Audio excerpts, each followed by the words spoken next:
Welcome to another episode of NFL News on the Boomer Bust channel. I'm your host Terry, and today I'm going to mix a couple things.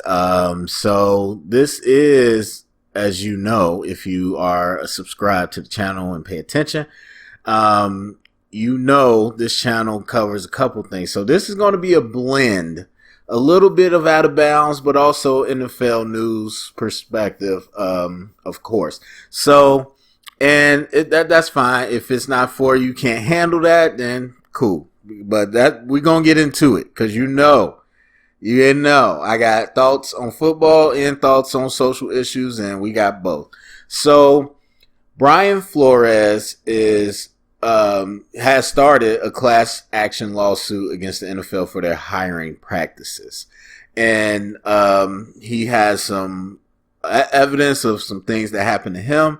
There's some other things that he's alleging has happened to him as well. But again, I think what's important to remember is that this is a class action.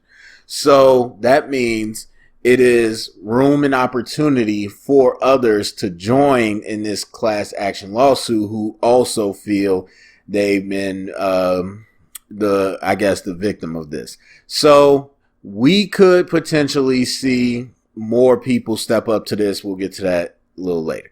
All right. The issue at hand, number one, let me say up front, I don't agree fully with the idea and the narrative that the league is so full of black players that needs to have a correlation of black coaches. Black GMs, black owners. I don't necessarily agree with that. I'm not saying we shouldn't, obviously, have them, but the idea that there should be some natural correlation, I don't 100% agree with that, you know? And so it's like saying if you were in a town that is 90% white, but all the people, the mayor, all the people that are elected officials are black. So they shouldn't be white. I don't know if that's necessarily true. Well, that might be not a great example, but still, it's not necessarily true because it depends on where you pulling from. Not everybody in the town is going to be looking to be elected officials. Same thing in NFL. Just because you have players does not mean every player is trying to be a coach or trying to be a GM or trying to be an owner. So you have to look at the pools of where you play from. You're pulling the player pool from a large group of football players around the country, and a large majority of them are black. Yes. Now, where are you pulling the coach pool from? Where are you getting the GM pool from? Where are you getting the owner's pool from? So those are separate. And again, I'm not saying there's not black people in those pools. I'm not saying any of that. I'm saying that it's not the exact same thing. It's not a hierarchy system. Like, oh, I got to play. And then if I play well, I get to become a coach. And if I coach well, I can become a GM. If I GM well, I go my owner. It's not the same pool. So that's why I don't really agree with this idea in this narrative that we get to say, well, 70+% black players, so we should have, that's not apples to apples, because you have coaches, plenty of good coaches that didn't play football. You have a lot of scouts that never played football. And obviously you got a lot of owners that didn't play football. So they're not pulling from the player pool. Let's just get that out the way. All right. Even with that being said, that the issue that is being brought up is that we aren't getting equal opportunity when it comes to these positions. And that is a very separate and legitimate conversation. And how you go about the hiring practices and how you vet candidates, how you bring in candidates, all those different things, that can be looked at, and that can be very bias driven. And this is not anything new. This is not an NFL thing. This is a HR thing that goes way back. and when we're talking about in legal purposes. So the idea that there's racism and bias and prejudice and discrimination in hiring practices is not something crazy to say. So what Brian Flores is doing, and I 100% applaud and commend him for it, is he's trying to raise the issue. Now, there's some people that are going to say he's not going to win. It's going to be hard to prove it, blah, blah, blah. And that is 100% true. When you're talking about legality and racial things, it is going to be darn near impossible to win without a smoking gun. What's his name? Some Sterling. I can't remember his first name, but the owner for the Clippers. Unless you have something that is tangible, rock solid proof of the racism or discrimination, it is very hard to win that. And so even with the evidence he's talked about, I don't think he has a smoking gun. So yes, it'll be hard for him to win, but that's not the point. What he's doing is dramatizing and highlighting an issue, and what he's hoping to do, what I would think his lawyers are hoping to do, is that when you get into litigation, now the NFL is going to have to pull out their stuff. It's the same thing that people talk about with Tom Brady destroying his phone with Deflategate. As if Tom Brady, the biggest issue he had was asking somebody to deflate some football. I mean, and not to say that it's right that he did that, but there could be 100 times worse things on that phone that you don't want to get out. And a lot of times with litigation, that's why you threaten it, because people just settle because they don't want to go through paying the money. They don't want to go through the headache, and they don't want to have to pull out the information, because once the court gets involved and they get to tell you, pull out the information, you ain't hiding it. So I think we're in a situation where if this goes to serious litigation, those owners, those groups, they're going to have to start pulling out some documents. And as I said before, what happened with Gruden, when you start pulling out documents, things start to roll. Gruden was not the investigation that of those emails. He was not the subject of investigation, but he got burned out of it. And so same thing here.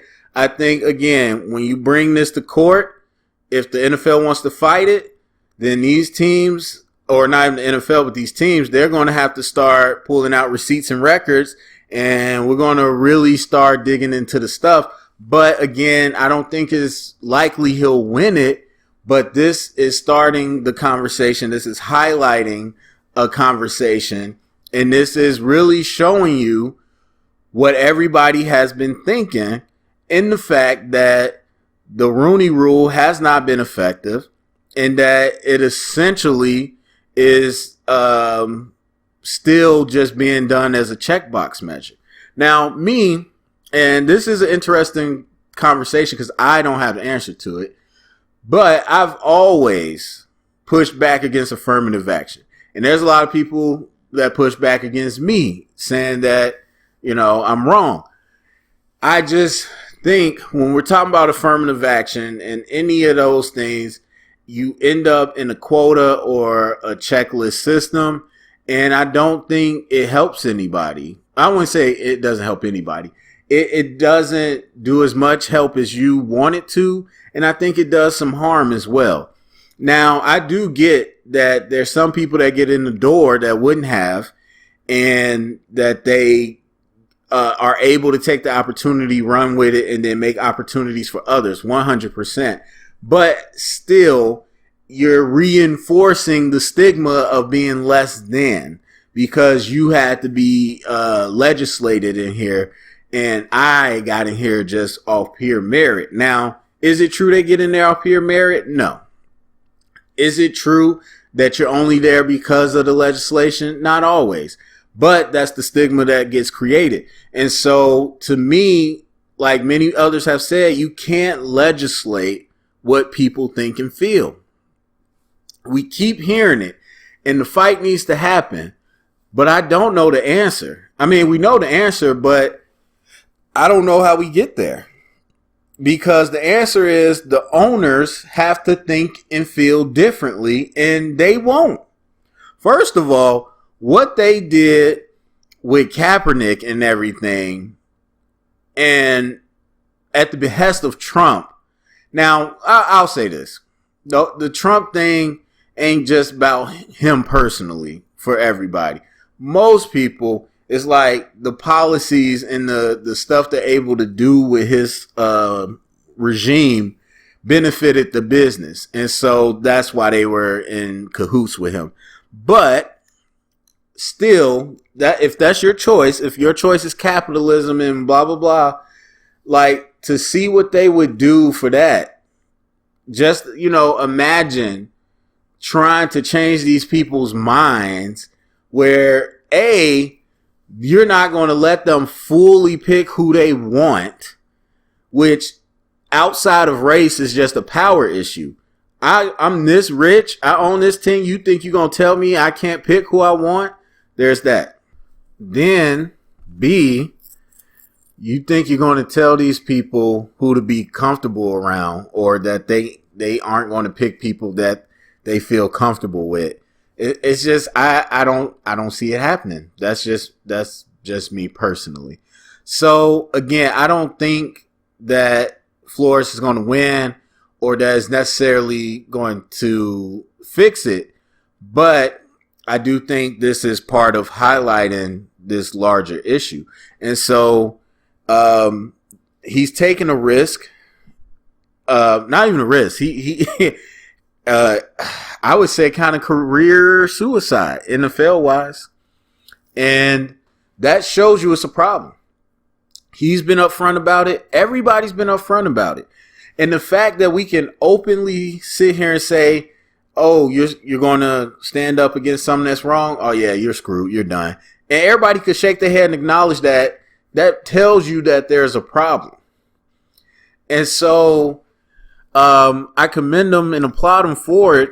But yeah, he's done, because when you're talking about work-related racial issues, when it comes to black people, African-American people specifically, again, it's really hard to win those things because you need hard evidence. And you have people who have become really, really great at maneuvering racism. The colorblind racism is huge in today's age. Well, I don't see color, so I didn't even take that into a factor. Why are we looking at each other? You hear that all the time. Why are we looking at the color of each other's skin? That's the rhetoric now around critical race theory. Well, why are we teaching people to look at the color of each other's skin? We really shouldn't. That's the new wave of racism, and not that new. It started a while ago, but that's the current trend of racism. And so in workplaces, what you essentially get is situations where people who don't assimilate to the culture, they don't do things the way that we do them or that we feel comfortable with, they start to pressure you to change. And those that can't change, they're difficult to work with. You put them in situations where it's impossible to make a choice. You either demean yourself or do something that goes against what you believe, which again, you bow down to the assimilation, or you get fired because you're difficult to work with or you chose not to do it. Brian Flores did an interview with ESPN this morning, and one of the things the lawyers was talking about is the situations a lot of time they get into is, okay, well, this interview isn't really legit, so I'm just not going to go. Well, then it's an easy out for the person to say, well, they didn't even come to the interview. They decided to pull out. We didn't do anything. And so there's so many avenues for racist people. I don't even say racist. Race is a strong word. For people in power to hide behind when they want to discriminate against others. And this is, classic example. We see this in workplaces all over the place. And again, you talk about Brian Flores. Now, this is, again, I think more of a power, like rich, like a socioeconomic power thing. You have an owner. I want what I want. I'm a rich white male. I want what I want. You're not telling me no. So I want you to lose games. Not only that, I'm going to pay you. I'm going to throw money at it. Yeah, that's what you want, right? Money make you dance. 100,000 of loss. You going to tell me no? So then he gets fired after being a good coach, better than a lot of coaches, because he is quote unquote difficult to work with. Now, the GM, they said they had a power struggle with the GM. Now, keep in mind, the GM is black as well. But again, here is making the choice. And I don't know these two, so I'm not making decisions on their character. But here's the choice where you get put in. You either play along to get along, or you get out. One of them played along to get along. One of them got put out. It is not surprising then that Flores is saying he was the one that said no to certain things. And so essentially they're like, look, you don't want to play ball. You don't want to play the rules of the game. And I will say with the Dolphins situation, is not really, I mean, yes, race is always involved in everything in America. Excuse me. Everything in America. But I wouldn't say that's strictly racist. That's strictly power. Because you see that everywhere. You see that in law practice. You see that in the finance world, hedge funds. You see that anywhere. In politics is probably the biggest place you'll see it. Shoot, y'all watch The Wire? If you don't want to play the game, they just going to put you out. And they're not going to explicitly say, hey, we're doing illegal things or we're doing things wrong. No, they're just going to be like, they're going to talk in code. We see it in the police sector as well. We see it everywhere. It's power. Play, that's the system. The system mandates that you play along or you get put out. And so they're like, yo, you're not a type that's going to play ball. So, yeah, you're difficult to work with. You out of here. Now, the hiring practices, that's where the real racial component comes in. And you talk about the nepotism, which I go back and forth because as a coach on any level, you want coaches you trust and know. So I don't necessarily have any problem with people bringing in their people as far as coaching. The issue is when you bring in people who aren't qualified. So if your son is a 8-year veteran defensive coordinator, okay, cool. Or if Rex Ryan gets a job and brings in Rob Ryan, okay, cool. But when you bring in your kid and they don't have any experience and you just give them a job, that I have an issue with. And I've seen that happen many times, especially on the lower level. So obviously in the NFL, they're not going to give them a coordinator position out the gate, but they're going to have more opportunities than other people. I mean, you could easily put in a rule where you can't have any relation on any previous relation with people that you hire. And I say that because you have some situations where like a player might marry a coach's daughter and now you're related, but that's, prior. So no bringing in your kids, your cousins, none of that. So there's that. But again, it all boils down to the owners picking people who they want. And a lot of people just think the decision making at the owner level should change, but I just don't see a way you change it. Again, anything you force them to do, they're going to resist and probably try to do the opposite and get around it. And anything that you put in as a measure to make people hire black people is reinforcing the issue that you're saying that black people need assistance to get in. Now, yes, we have been absolutely disproportionately affected, but again, it's going to be another excuse to say, oh, you're a diversity hire, you're affirmative action hire, you're a Rooney Rule, whatever the new name is, that's what they're going to call you. They're going to bring you in. They're going to check the box, whatever they got to do. Like, the idea that you get extra picks for having a black coach and all this stuff, to me, is very insulting. And so, I don't know what evidence Flores has. They'll come out in court if they go to court.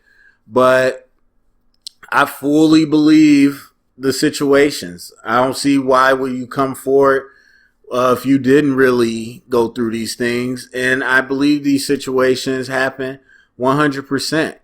Now, the unfortunate part that I have to end with is that I love the fight. I support it.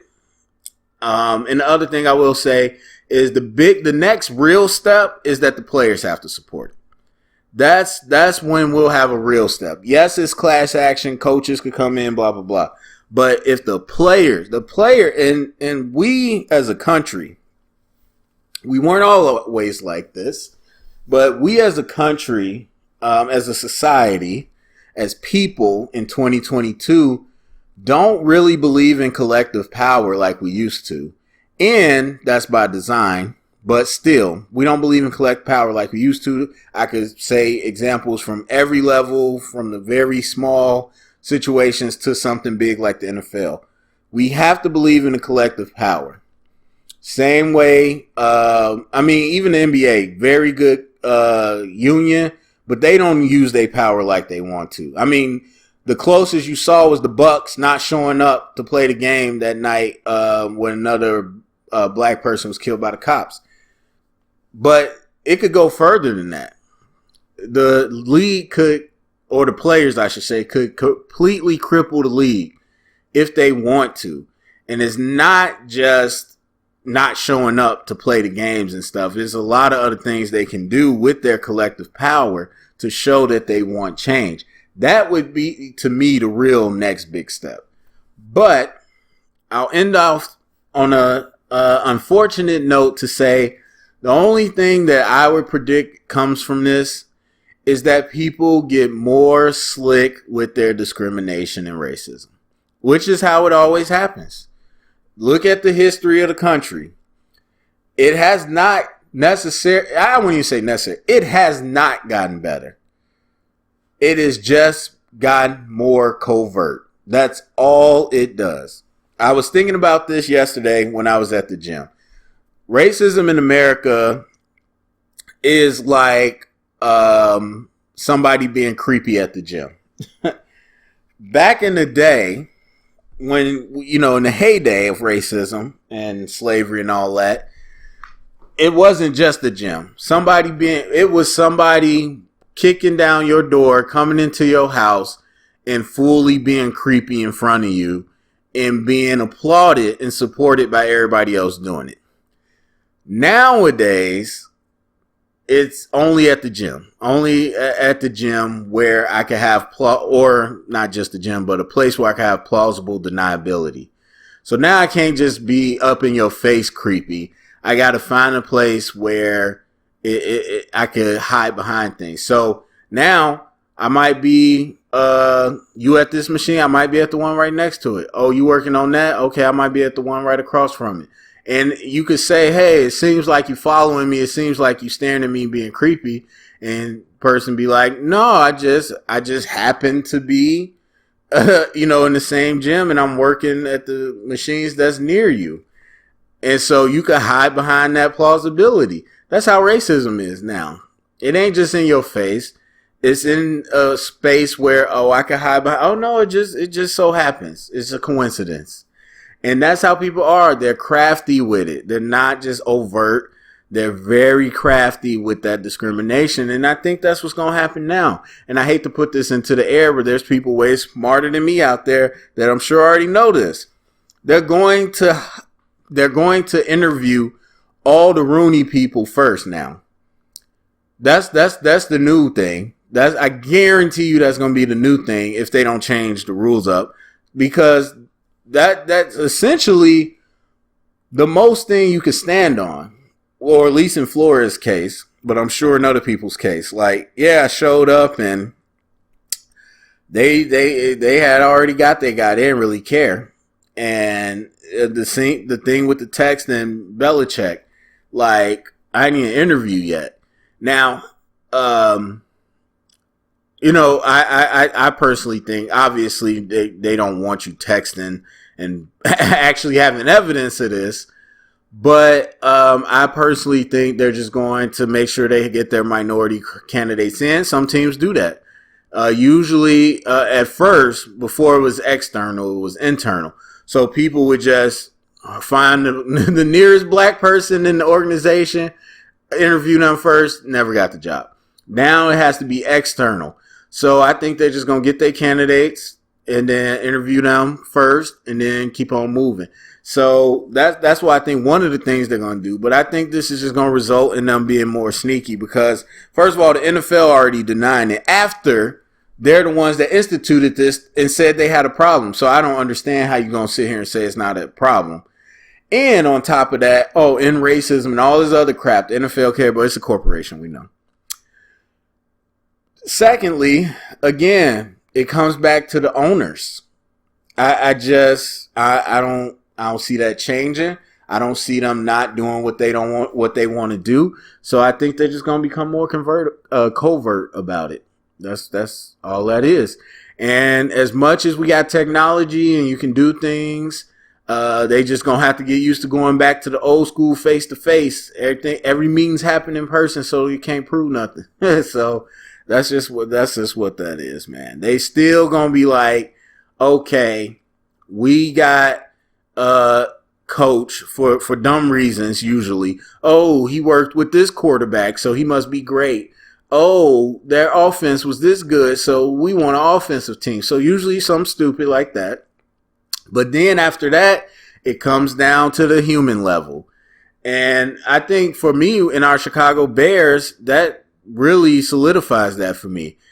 If you really listen to the stuff that George McCaskey is saying when he's presenting our new head coach and new GM, and even when you listen to the GM Ryan Poles talking about the head coach, and that's a black man hiring a white man. Not all, the vast majority of what they're talking about are characteristic traits, personal traits that have nothing to do with football. Oh, he's a family man. You hear that a lot. He's a family man. Same thing you used to say about quarterbacks and stuff. That's the kid that you want your daughter to marry. He's a family man. He's got a family. Okay. What is being a father and being married? Why does that? What does that have to do with this job? He's a family man. Okay. He has a good handshake. He's confident. The way he commands the space. I see that so much, and it's like none of that has to do with doing this job. But that is how people are wired, and they're going to hire the ones that give them the body language and the biological signals that they recognize and are familiar with. And so when you have implicit bias or whatever, because you're walking on the same street with a black man dressed way you don't dress, or anybody you know dresses, or he looks like somebody that you saw on a TV show that was a criminal or on the news, and your body implicitly says danger, that is real. That's built into you. Just as it is, this guy reminds me of me or my family or my dad or my son, like makes me feel like I feel good. That's how people are wired. So that's my thoughts on the Flores thing. We'll see what happens next, but I'm so glad he's stepping up, and this is going to be interesting. Go down in the comment section. Let me know what you think. Share it around. Get the conversation started. Thumbs up, subscribe, and thank you for listening.